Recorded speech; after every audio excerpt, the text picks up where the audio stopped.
όμορφη.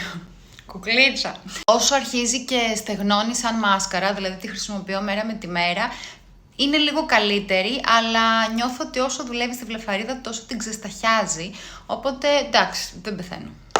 Έχω αυτό εδώ το μολύβι από Kiko, το οποίο έχει πίσω, αυτό εδώ το σφουγγαράκι που είναι για να το σβήνεις, είναι αδιάβροχο, είναι το νούμερο 12, είναι καφέ. Είναι όντως πολύ σταθερό. Δεν είναι για να το βάλεις και να σβήσεις και πολύ εύκολα, αλλά όντως είναι σταθερό, δηλαδή εγώ το βάζω αντί για eyeliner που θέλω να μείνει ώρες, βάζω αυτό εδώ το μολύβι.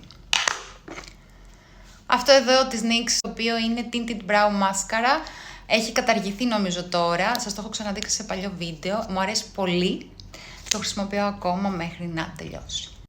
Μου αρέσει γιατί δεν αφήνει πάρα πολύ προϊόν, δεν τα κρατάει έτσι, απλά τα χρωματίζει και τα στιλιζάρει ελαφρώς και εμένα για κάθε μέρα για να πάω στη δουλειά μου αρέσει πάρα πολύ.